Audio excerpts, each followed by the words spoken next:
checking in those bags, shopping when we land. Big FN bag of ballin'. Plead the fifth if I get caught, they talk. Came through dripping on them, I been saucing.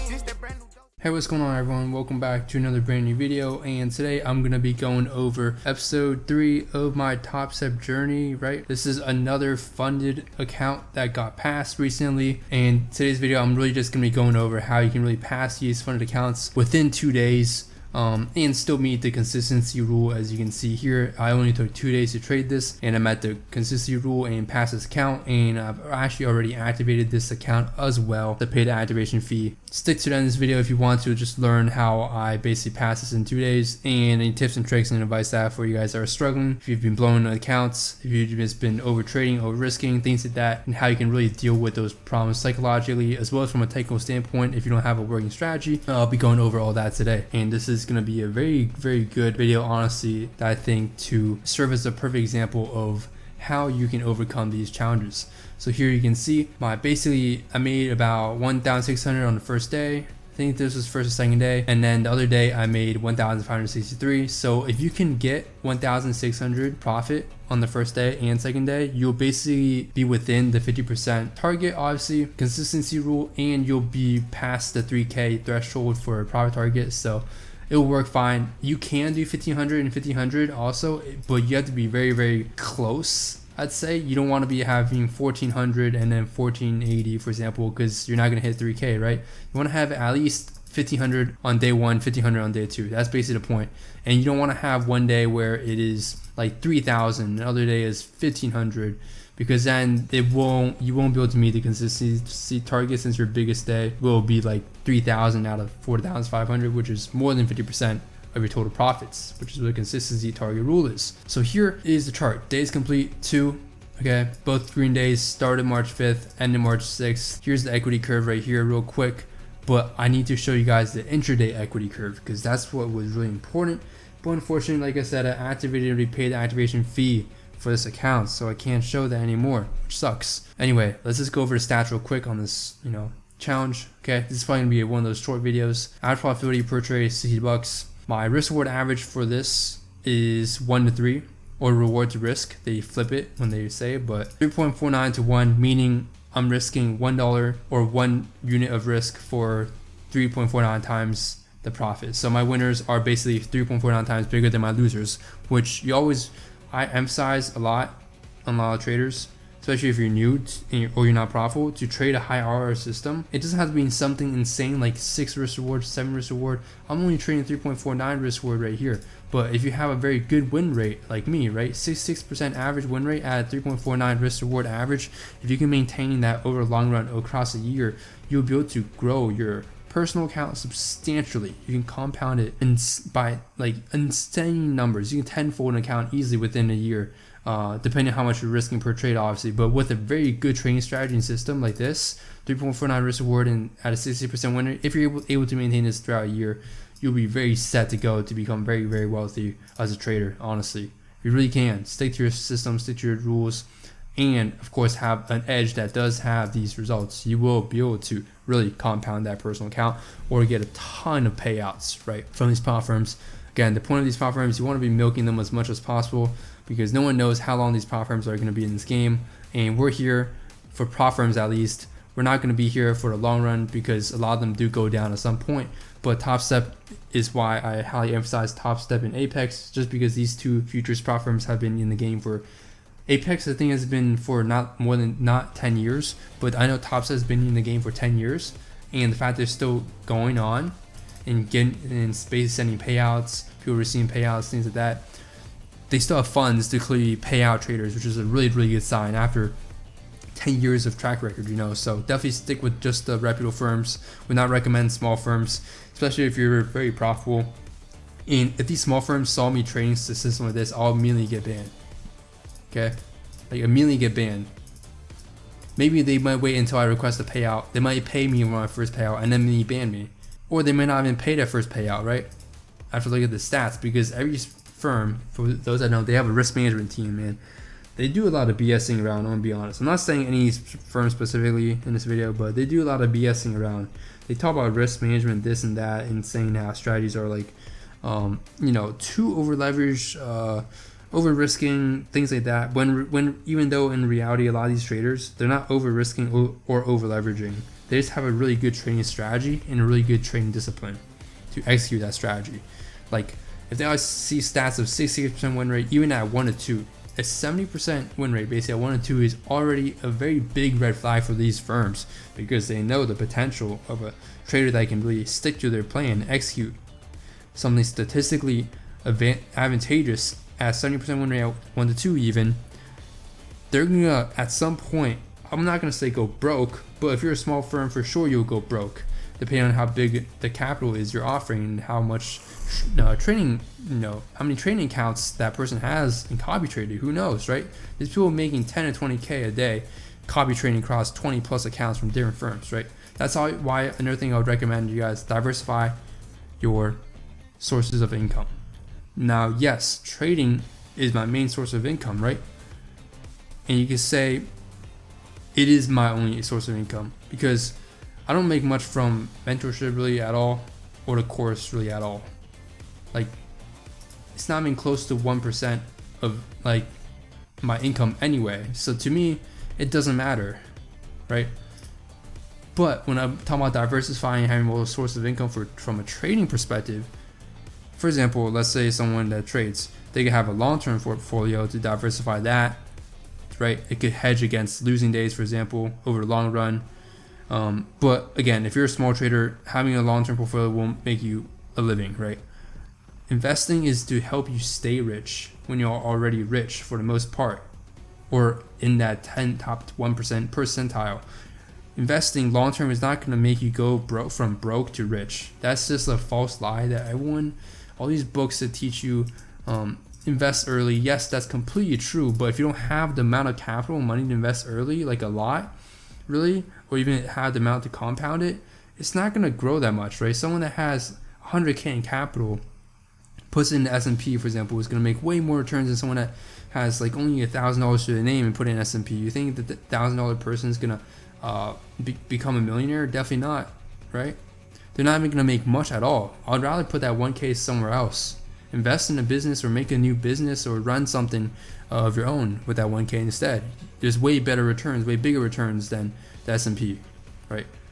ETFs, things like that, I would really say long-term are just for people with a ton of money and you're able to make good returns. If you put 1 million into S&P and it generates about 10% annual per year on average after red years, right, like COVID, you're making 100K passive per year. Now, yes, you're not taking that money out every single year. You can take that 100K out every single year, but if you keep it in there, it's the same thing, right? But like I said, it's basically just compounding, right?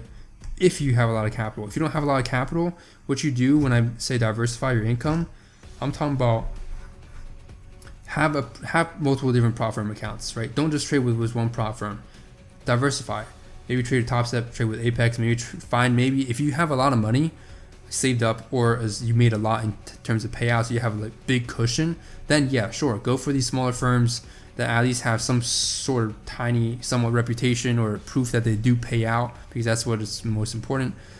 And then, yeah, sure, why not? I don't mind you buying like 5-10 accounts with them, and just risking that in case they don't pay out, right? If you have the cushion. If you don't have the cushion, then definitely not. Wait until later when you have enough cushioning to build yourself that buffer to do so, right? It's something that's earned. It's not something that you just jump into with full on cash.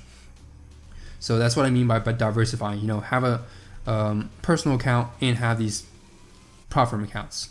This way you have different sources of income in a sense that you can mitigate your risk across different accounts, right? Like let's say you trade, let's say you're not trading gold so well recently, but ES has been getting very good price action. Maybe you trade gold on your prop firm accounts, they weren't doing well, but you were trading ES on your personal account and it's doing very well. This helps mitigate the losses potentially on gold from your personal on your prop accounts, and you already make those losses back mitigated by your green days trading ES on your personal account. That's also why I don't stop people from trading multiple assets just because in case an asset is fundamentally not good, or there's certain things about price action that makes it very choppy, or giving bad price action, because that can happen for certain assets for a period of time. Then you have something backed up to help you still maintain that equity curve, right? So there's a lot of things similar to these things you just want to really think of before you jump into something. But here, anyway, is the data of March 5th and March 6th. This is what I really want to dig into here, right? So first day here, you can see I took total of just 8 contracts, only took 4 trades. When this Topstep says 4 trades, it's not necessarily 4 individual trade ideas, right? Sometimes if I'm scaling into a position, they'll count as an extra trade even though it's the same trade idea, if you guys know what I mean, even though it's the same one trade, right? Or if I sometimes click the button twice, let's say I want to enter with 2 contracts and I enter with 1 at first initially, and instead of entering 2 at once, I have 1 initially and I clicked it sell 1, for example, twice, it's going to count as 2 trades. So don't entirely rely on the total number of trades accurately here, because this obviously is not including scaling in and the way you're entering trades, right? So I would ignore this, but you can see obviously it took a lot more trades on March 6th. I'll explain right now why, and I wish I had the equity curve to show you guys, but yeah. You can see March 5th, made 1.6k, 1.5k, and completely just locked myself out. Make sure to use a lockout feature on Topstep if you are someone that struggles with revenge trading or being too greedy, right? It's very, very good feature for sure. And I think all personal brokers should also offer that option as well. This is P&L low, right? P&L high. So I never really went to drawdown on this prop firm account here.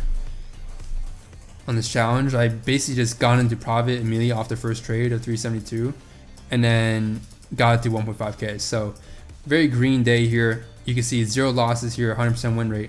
But let's look at closely at the second day here. And I'm gonna be honest, right? Even as a trader has been doing this for several years, there will be times where you may go on tilt emotionally, right? We're all humans at the end of the day, and there's no way you can 100% be a flawless trader. So that's number 1. So keep in mind, no matter how long you've been training, there's no way you can be 100% flawless and never have red tilt a day again. It's not like emotions just disappear from you, but it's rather so that you're able to control your emotions and not take action from them a lot more better. It's like a win rate thing, right? Your win rate can get close to 100% maybe, right? Depending on what system you're trading. I want to say close, but it gets towards 100%. It's like a limit function, but you will never reach 100% win rate. Same thing with your emotions in psychology and trading. You will reach towards straight discipline, but you will never fully be disciplined to follow your rules 100% of times. Now, bear this in mind also, this is a prop firm account. So I was very risk adverse here, right? Like my tolerance really to risk was very high here, since I didn't mind blowing it, since it's just fake money on a combine to me. It's not my personal account. This is not something I do on my personal account. On my personal account, I would have stopped trading a long time ago if this was my risk reward P&L, just because I know how deadly on a personal account tilt can really get to. And another thing with the personal account is I'm not risking basically 10% of the count, right? Since if you're risking 1% of the draw, this is what I usually do, is I risk 1% of the drawdown typically. I know it only says $100 here, which isn't entirely correct here, by the way. I was risking about 1% of the entire account, or not, I wouldn't say entire account, just basically a tenth of the drawdown, right? That's what most people do. That means you need to lose 10 in a row to blow the count. Otherwise, you should be good, right? So that's what I was risking. That was my risk management static, basically a tenth of a drawdown. And so obviously 10 trades in a row, you would have lost the count, but on a personal, you would be risking 1% or less. So it would take 100 trades to lose an account. So it's not, I can't say they're comparable in terms of tilt of how much it will affect, because on a personal account, you'd be down 10% instead of down 100%, proportionally. But it's, again, 10% down on a personal account in one single day is a lot, right? That's a lot. Especially on big capital, that's a lot of money. So definitely, on a personal account, I keep myself a lot more strict, right, in terms of rules. Otherwise, on things like this, where I know it's not even to pay out yet, this is just a combine account, I don't mind being more risk heavy and basically, trying to pass it in 2 days. Majority, if not all my combines were basically passed in 2 days, targeting basically 1.6k each day, or at least 1,500 each day, basically. You don't want to go over too much, like I've mentioned. You don't want to be making 2.5k, because next day you got to make about 2.5 to meet the consistency rule. But like I mentioned, hero trades, you can see the P&L low today. I wish I showed you guys the equity curve, but it was bad, right? I started the day, it was a little bit green. I was up, I think 700, right? And then there was this very bad price action, and sometimes during very bad price action, that's when you notice you start taking losses, right? And so I took 2 setups that were part of my normal setup, right? Normal probabilities. There's a difference between normal probability drawdown versus emotional drawdown. Emotional drawdown is when you're taking random trades that are not part of your strategy or edge, and that's causing you to go drawdown. While normal strategy drawdown is just you still executing your edge and following your rules perfectly. It just tends to be that the market conditions were not in your favor of your setup that you're trading, and that's completely normal, right? And this was a day that I could tell it was not normal, because obviously I journal my trades. I journal every single trade I take, and whether or not it was an emotional trade or not. That's also something important. You should be journaling to make sure that you follow your system.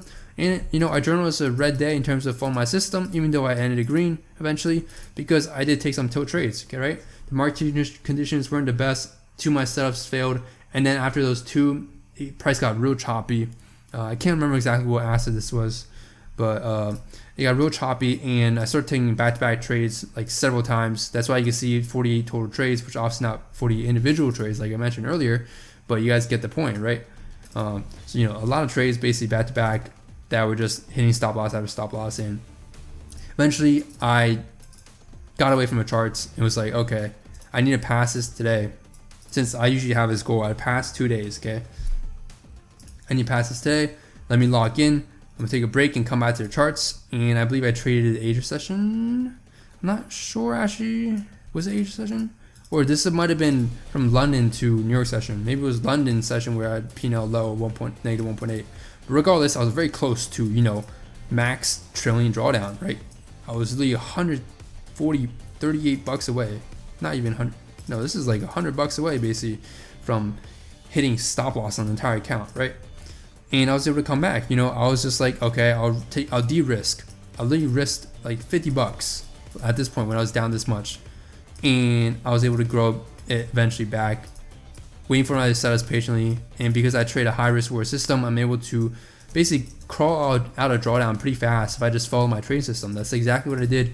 I followed my trading system, waited patiently for my setups, and boom, I got my P&L from negative 1.8k to 1.6k in profit, right, off a $50 risk per trade. And then eventually, once you get into very green, let's say you get back your account from negative 1.8 to negative 1k, then that's when I can double my risk, triple my risk, do whatever I feel necessary, right? For me at that point, let's say I get it to negative 1k instead of negative 1.8, then I'll likely increase my risk to $100 or $200 per trade, likely 200, just because I could do the math knowing I need to lose 5 trades in a row to lose the count from that point.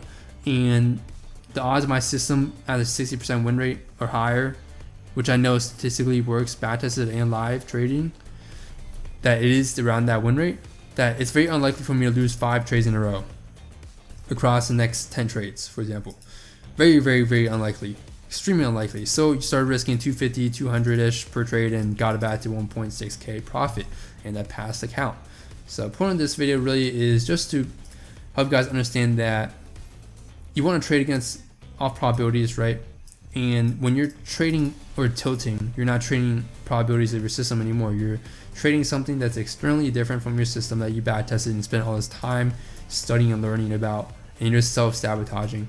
But the moral of this story is you're able to come back from that tilt if you just take a break, just step away, come back with a clear mind, and wait for your setup patiently. Wait for that A+ setup patiently. And once you do wait for that setup patiently, make sure to be obviously de-risking so you don't blow the count, and slowly grow back, because you definitely can. This is the proof here right here in the pudding. You can grow back from literally a P&L low negative 1.8k to P&L high to 1.6k. A lot of people at negative 1.8, or even a lot of people even at negative 1.2, 1.5. Well, I bet you will just tilt and just blow the whole thing instead of stopping and taking a step backwards and realizing you're just losing more money the more you're tilting, right?